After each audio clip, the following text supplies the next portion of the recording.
I take this time first to thank Senator Landrieu for her persistence in bringing forward legislation that's going to help small businesses. We're on the verge, I hope this week, to finally pass in the Senate legislation that will help the small businesses in our country, H.R. 5297, that is now before us.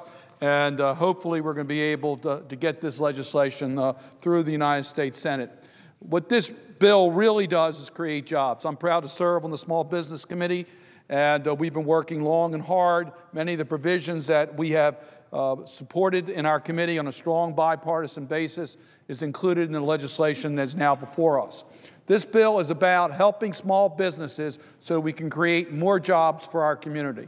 I think my colleagues will all agree and acknowledge that more jobs are created through small companies than through large companies.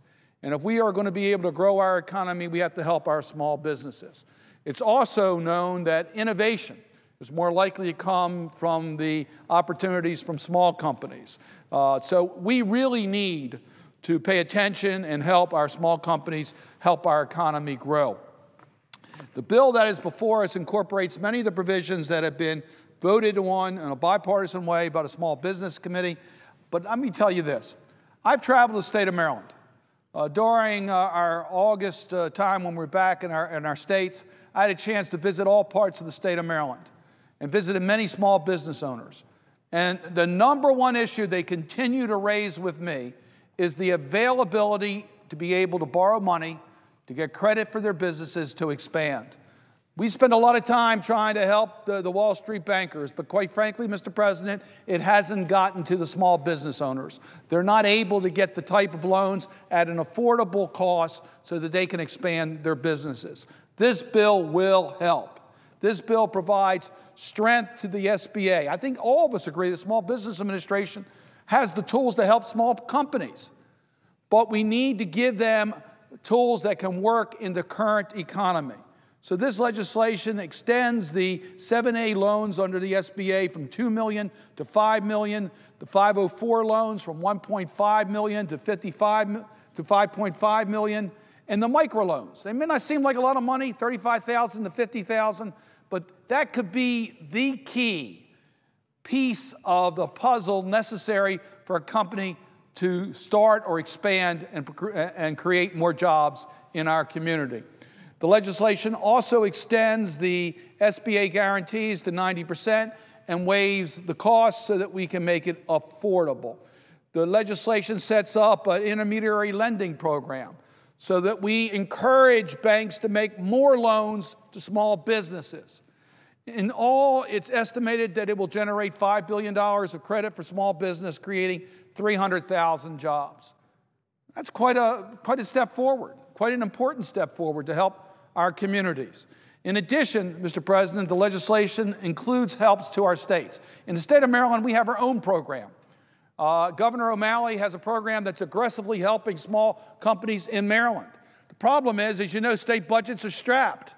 This bill provides $1.5 billion more for the programs our states are operating in order to expand those programs. That will be leveraged to far more than $1.5 billion of new credit to small companies. It will be provide a substantial help in Maryland and all the states of our nation. The bill also deals with a continuing problem of contracting. If you're a small company, you're trying to get a contract with the federal government, you don't have a lot of contract officers in your business, you're trying to be very efficient, you need help so you get a fair shake in bidding for a federal contract.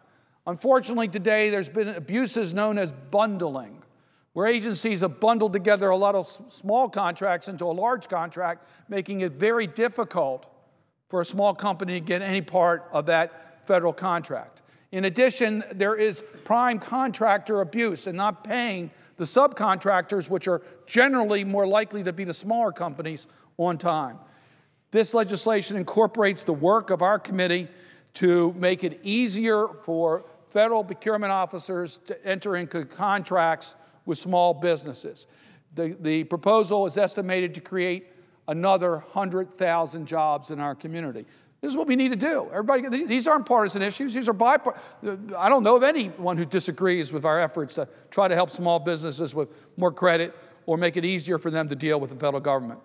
One other major part that will create jobs in our community is to make it easier for small companies to be in exporting goods to other countries. We all talk about keeping jobs in America. Let's not outsource. Let's keep the jobs right here in America.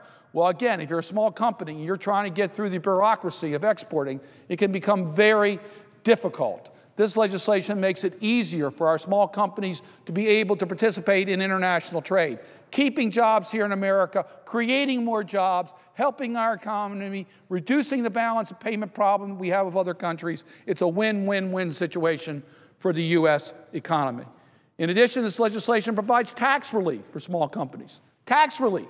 We all talk about that. It makes it higher deductions for startup costs. So businesses, small companies can start companies knowing that they'll get help from the federal government as far as tax relief. It provides tax equity for small companies in the deductions of their health insurance costs and allows for the continued write-off of capital expenditures that were included in the Recovery Act. So, Mr. President, there's a lot of tools to help small companies grow. But here's the good news. It's done without adding any money to the deficit of the country. It's totally paid for. We all understand we got to energize growth of jobs in our economy, but we can't do it at the cost of raising the deficit. This bill provides the tools, but makes sure that we don't add to the deficit of the country, again, strengthening the underlying economy so that we get true job growth. Mr. President, I really want to thank all that have been responsible in helping bringing this bill together. I think it's an important step forward in creating new jobs and helping our economy grow and helping small companies help our country. I'm proud to support this legislation and hope we can move it quickly this week and get the tools out there helping our small companies grow, creating more jobs for the people in our community.